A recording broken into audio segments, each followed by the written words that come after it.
Gue tuh dari kemarin juga pengen bahas ini loh. Lu udah nonton dokumenterinya Celine Dion belum sih? Di mana sih nontonnya? Di Prime Video. Movie Video. Oh, belum lagi. Nonton deh, Wet. Bagus ya? Bagus sekali. Oh iya, Judulnya I Am.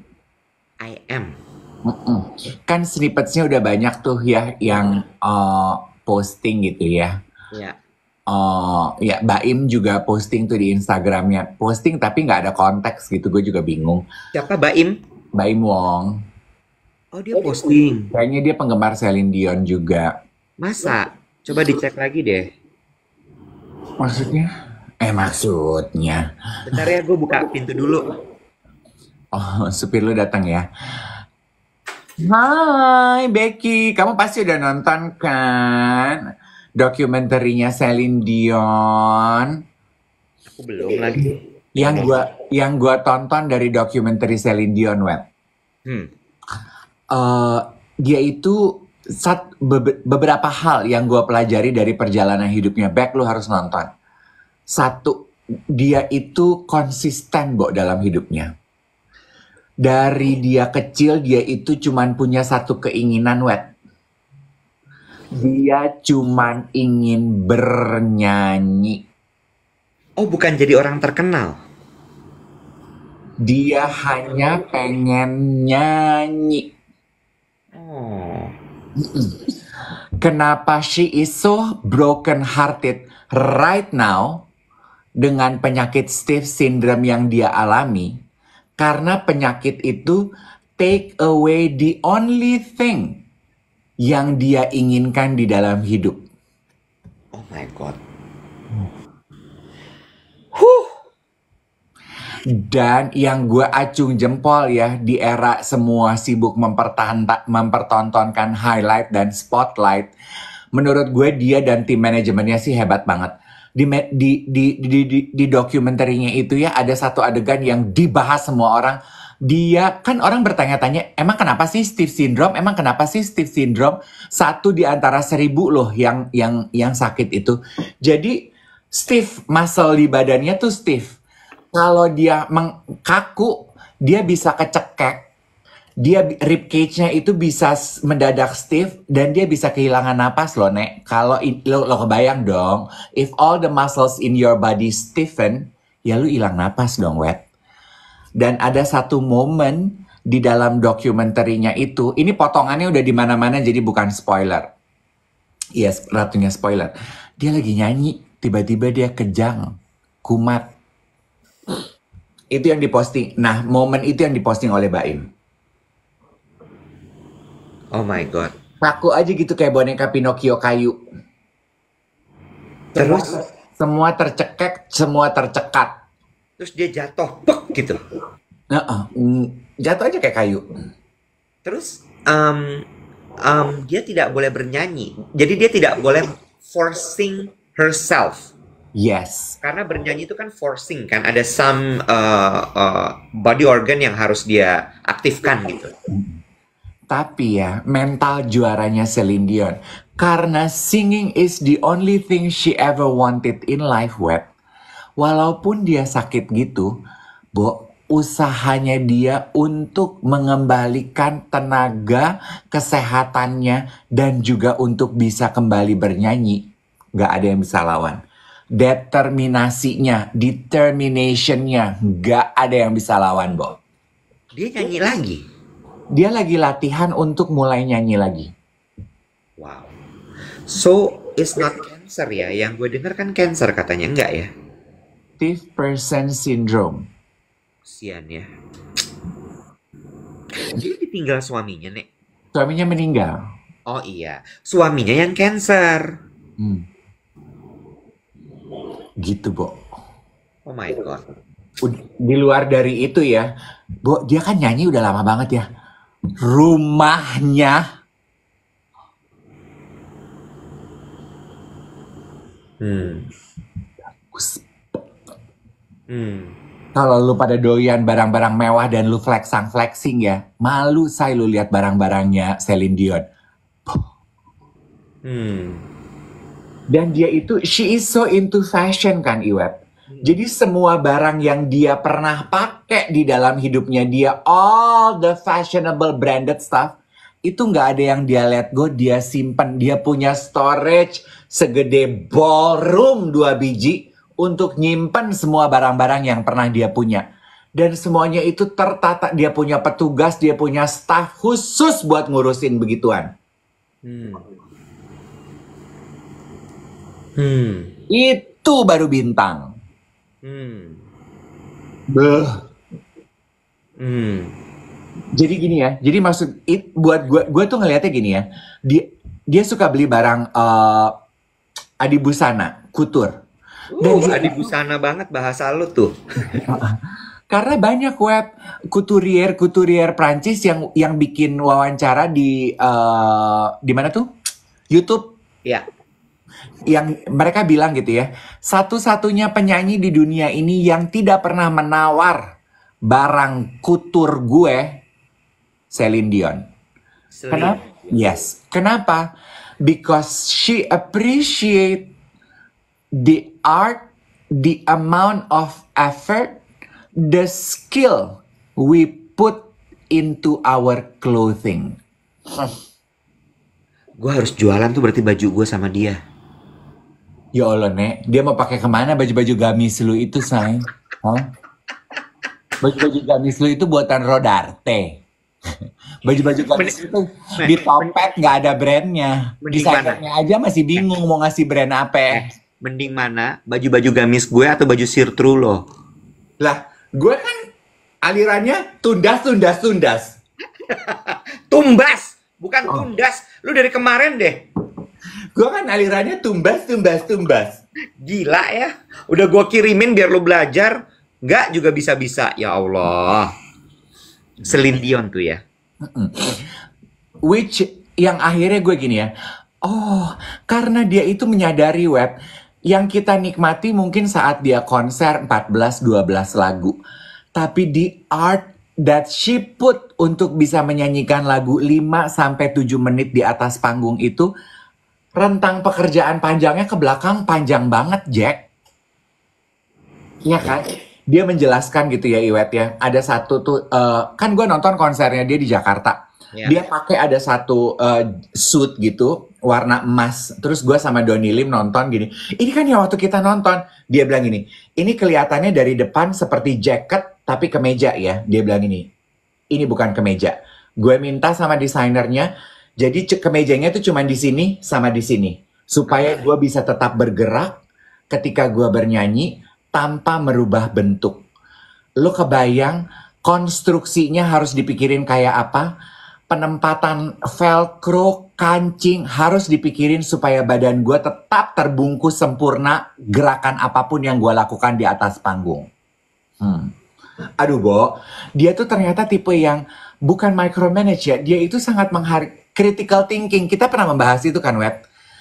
Dia tuh dari A sampai Z, apa yang dia lakukan di atas panggung ketika dia nyanyi, itu tuh nggak ada yang lewat dari apa yang dia rencanakan, Bo. Itu bukan critical thinking tuh kategorinya. Apa tuh? Well thought. Dia benar-benar mencurahkan semua pemikirannya kepada sesuatu. Nah, jadi nggak cuma sambil lalu, nggak asal jadi. Nggak pernah setengah-setengah. Itu yang jadi sebuah benang merah ya, bahwa orang-orang sukses, all those mega stars, itu memang nggak ada yang pernah asal-asalan. Bukan perfeksionis. Kalau perfeksionis tuh benar-benar sampai nggak bisa 1 inci nggak boleh kurang. Itu perfeksionis. Tapi kalau well thought, toro gitu. Mikir itu toro. Toro tuh apa bahasa Indonesianya, Bo? Kacang. Kacang toro lagi. Itu mah toro, bukan toro. Toro itu bahasa Indonesianya pop quiz. Toro bahasa Indonesia menyeluruh. Iya, menyeluruh.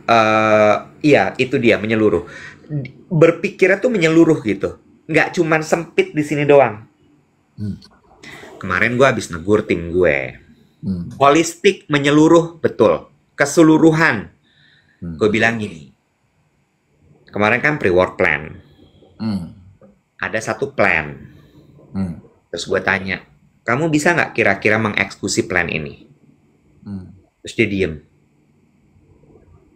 Hmm. Dia diem. Terus gue gini, kenapa diem? Bisa gitu. Main cepat aja tuh, biar gue happy. Ya kan? Terus gue bilang gini, gimana caranya? Gue lagi anaknya usil kan ya. Karena gue mau melatih dia gitu, bahwa nggak bisa. Lo harus lihat ini ketika lagi di present, bukan cuma disimak. Lo pikirin, ide ini nuruninnya gimana? Lo harus kontak siapa? Lo harus bikinnya gimana? Vendornya siapa? Ketika nanti dieksekusi, eksekusinya gimana? Siapa nanti akan ngerjain? Budgetnya berapa? Make sense nggak? Baru terakhir gitu. Bengong dia. Gue bilang gini, kalau lo nggak pernah menerapkan berpikir holistik, berpikir torot seperti itu terhadap segala macam hal, semua akan jadi asal-asalan. Dan bahkan kalau di pekerjaan, itu bisa jadi nggak kejadian. Ya. Karena semua orang komplain gitu. Kan waktu kita membahas, gue udah posting di TikTok gue membahas mengenai ini kan, critical thinking, critical design, apa tuh istilah lo waktu itu? Design thinking sama critical thinking. Design thinking, terus kan gue bilang melempar ide layaknya petasan gitu. Udah yang penting bunyi aja, abis itu nggak dipikirin apa. Ada yang komentar gini, tapi apa jadinya Kak kalau kita punya atasan yang selalu mematikan ide kita setiap kali kita melontarkan ide. Lama-lama itu akan membuat kita jadi tumpul nggak sih? Iya juga, Wet. Jadi, what I'm trying to say is, kita juga harus bisa learn to push and pull at the right time, the right place gitu. Jangan buru-buru memadamkan spark ide mereka gitu. Karena kan tujuan kita sebetulnya cuman pengen melatih mereka untuk kalau membuat ide itu harus thorough. Iya. Iya kan, gitu. Merangsang. Iya. Bukan mematikan gitu. Karena buat ada juga loh ternyata orang-orang yang mentalnya tuh nggak sekuat itu gitu. Ketika atasannya bilang, oke, lu udah pikirin belum vendornya apa? Lu udah pikirin belum kejadiannya kayak apa? Lu udah pikirin belum di situasi negara tropis ide lu itu applicable apa enggak gitu. Kayak ada juga yang menganggap itu sebagai rejection gitu. Nah, gini. Disinilah pentingnya diskusi. Ya, menurut gue gitu. Karena kalau misalnya atasan yang jelek, ketika misalnya dia nanya nyecer gitu, terus kemudian diajak diskusi, Mas, Pak, saya nggak paham yang di part itu. Boleh nggak dikasih arahan? Lalu dia menolak memberi arahan atau dia tidak bisa memberikan arahan, itu jelek. Itu namanya tidak konstruktif, itu destruktif.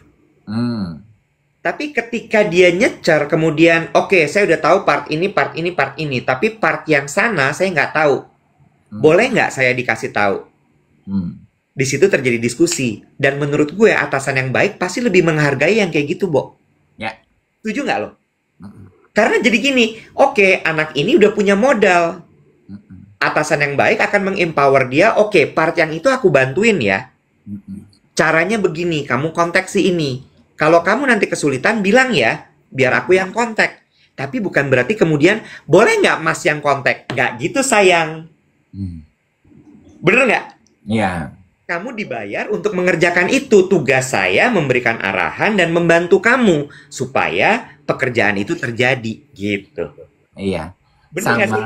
Betul. Sama, ini biar adil, biar kayaknya kita juga, biar adil lah kedua sisi ya. Sama kembali ke prinsip dasar komunikasi ya. Rata-rata it's not the message. When you try to convey a message, bukan kata-katanya, tapi cara penyampaiannya. Ya. Jadi intonasinya, facial expressionnya. Ketika lu ingin berusaha merangsang anak buah lu untuk berpikir thorough, ya kan? Please put extra effort dengan intonasi, facial expression, jangan terlalu mengintimidasi gitu kan. Itu yang masih gue pelajarin sih, karena agak susah untuk tidak intimidating di tengah-tengah dengan, ya kadang-kadang leaders itu juga overwhelm kan. Memang, karena kan kewajibannya banyak ya, nggak cuma Betul. itu aja. Betul. Sehingga dia kadang-kadang tuh yang suka dilupa sama leaders adalah itu tadi, memperhatikan bahwa kadang-kadang ada anak buahnya yang mungkin tertekan ketika ditanya seperti itu gitu. Ada yang mungkin merasa bahwa dia nggak siap gitu. Cuma ya mungkin leadersnya mikir kayak, ya gue mau cepat, ini mau kejadian, anak ini mesti perform, jadi cepat aja gitu. Jadi akhirnya jatuhnya kayak seolah-olah ngegas. Itu. Maaf, ketinggalan. Toro apaan tadi ya? Kacang sayang, kacang toro sayang. Toro teh naon tadi bahasa Indonesianya ya, Beb? Menyeluruh, holistik. Iya, menyeluruh. End. End to end. Ada yang bilang katanya punya bos kayak Kak Iwet sakit perut tiap hari. Oh, GERD sayang. Udah nggak sakit perut lagi.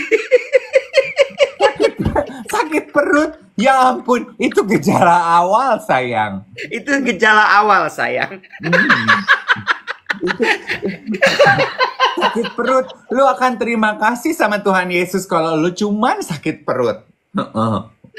Makanya sayang, kalau masuk ruang meeting jangan bawa es kopi sayang. Kamu GERD pasti. Penyakit bawahannya Iwet itu bisa menentukan senioritas. Kalau anak baru sakit perut, ya. Medium gitu ya, udah kerjanya 3-4 tahun, udah GERD, ya. Tapi kalau udah 7-8 tahun, itu tuh udah usus buntu. Ya. Endoskopi sayang. Iya, itu udah pasti. Itu udah pasti. Aduh.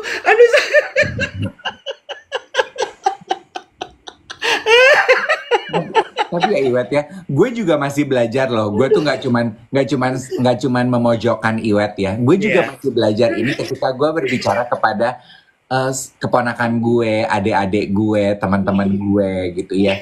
Karena gue menyadari gitu, Wet, I don't want to say something hurtful. Gue tuh kan guru komunikasi. Gue tahu kan, oh intonasi nih gitu ya, yang melukai perasaan orang intonasi nih. Jadi gue tahan gitu, jangan sampai intonasi gue melukai gitu. Kalau gue mau dismissive atau merendahkan gitu. Tapi yang susah tuh adalah ekspresi. Gak jadi bisa itu susah banget. Gue nggak ngomong, tapi muka gue tuh kayak merek korek api. Lo tau merek korek api? Ya, bener, itu susah banget. Apalagi untuk orang-orang ekspresif seperti kita, Bo. Iya. Kan ada orang yang memang poker face ya, yang memang mereka tuh bisa menahan ekspresinya sedemikian rupa. Wah, kalau gue sih nggak bisa gue. Iya, Tokai ya, mereknya ya. Aduh. Korek api gas, yes. Jadi gue lagi belajar tuh gitu untuk ekspresi gue tuh manis gitu. Iya. Itu tuh yang paling kesian tau gak lo sebenarnya siapa? Bukan anak buah gue, Bo. Apa? Si Cabi, Bo. Supir lo. Iya. Cabi tuh di sebelah gue setiap hari. Lo kebayang nggak kalau gue lagi kayak korek api gas itu ya? Lo tahu apa yang terjadi? Dia bukan GERD dia cukup kuat. Perutnya kuat ya. Iya, tapi dia pelariannya ke makan, dia emotional eating. Supir lu nggak GERD, tapi supir lu emotional eating. Ya, tiap kali dia stres, dia nyemil. Sama, sekarang kagetan. Dia kagetan. Jadi ini cerita ini kalau misalnya gue masuk nih, misalnya pagi gini abis live tiba-tiba ada WhatsApp masuk apa masuk mobil tuh muka gue udah kencang tuh kan, set gitu. Dia langsung gini, wah, tantangan nih hari ini. Mari kita hadapi. Gitu dalam hatinya kalian nih ya.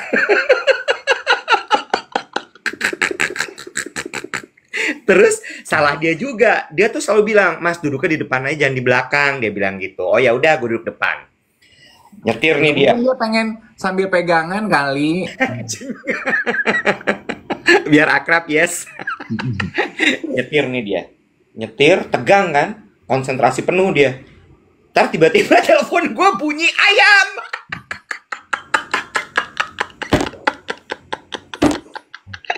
Itu kerap terjadi, Bo. Gue nggak bohong. Beneran. Gak sehat loh. Kalau nyetir sambil tegang itu, Nek, lu nggak boleh loh, Nek. Lu gila ya. Pernah satu kali dia kaget. Bukan telepon gue yang bunyi. Bis Transjakarta klakson. Di samping dia. Kalau itu gue juga kaget sih. Gue kalau lagi nyetir sendiri, bis Transjakarta bunyi di samping gue tuh gue juga kaget. Itu juga gue kaget sih. Lo tahu rasanya ya. Lo relate sama dia ya. Iya, itu. Dan gue kan sendirian ya. Gue ngakak sendiri sih. Aduh capek. Ya, pernah ngalamin ya nggak yang suka nyetir tiba-tiba bis Transjakarta dekat banget sama lu terus dia honking terus lu lagi bengong gitu terus lu, terus lu kaget lu pernah ngalamin kan?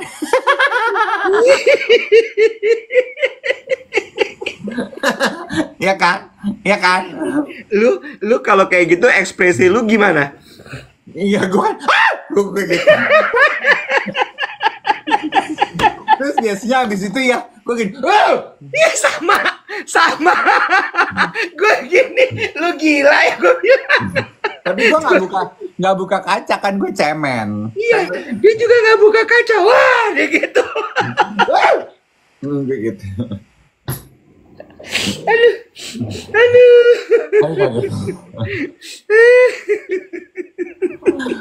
Aduh. Aduh, capek. Kagetnya maskulin ya. Iya.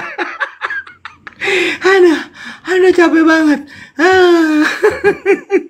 Lu udah ngabisin energi gue nih. Gila, lu yang hari ini serius banget ngecerita teman lu 40. Udah, besok gua nggak mau bahas 40, gua udah nggak mau bahas. Kayaknya kita kayak ke orang tua ngomongin 40 tahun mulu. Emang udah tua. Ya udah, nggak usah dibahas.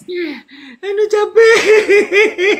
Itu tuh sama kayak orang miskin ngomongin kemiskinan, lu capek kali. Orang kaya ngomongin kekayaan, lu capek. Masih banyak dari kehidupan ini yang bisa digali deh. Tapi kan lu udah membantu orang-orang yang pada bingung. Lu lagi mungkin galau. Aduh, capek. Udah jam 8. Iya, lu mau meeting, gue udah tahu. Lu udah pakai baju begitu. Ya, gue mau ke Cisauk hari ini. Di mana sih Cisauk itu?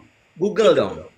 Nggak tahu, gue kemarin kenalan sama orang di Tinder Cisauk, gue gini, Cisauk di mana? Jawaban dia gitu, Google dong, gue gini, judes amat lu. Berarti nggak lanjut ke itu dong, video call Instagram? Ya enggak lah, orang gue nanya manis-manis Cisauk di mana tuh? Google dong, gue langsung gini, Mas, I'm just making conversation, hello. Oh deket Eon, BSD. Good luck deh, jangan lupa paspor. Hari ini lo pergi nggak? Kemana? Iya, gue nanya, lo pergi nggak? Pergi dong, gue undangan Seba tuh jam 5.30. Jam 12 gue foundation lapis 1. Terus kan I let it sit foundation lapis 1. Jam 2 gue foundation lapis 3. Jam 2.30 baru gue blush on. Blush on dalam, yes. Baru bedak tabur. Lo tau kan kalau gue naruh bedak tabur tuh gue nggak pakai blush. Enggak, bedak tabur gue tuh gue tebar ke atas baru gue gini. Terus dia jatuh. Baru gue gini. It trickle down on my face gitu. Baru Itu sama kayak perfume ya. Lo semprot ke atas, you walk on it ya. Yang paling sebel ya, lu udah nyemprot parfum ke atas, tiba-tiba kunci lu ada yang ngetok dan lu harus buka pintu. Ya. Terus lu jalan. Ya, itu parfum jatuhnya ke lantai kamar mandi dong. Tidak tidak tepat sasaran anjay.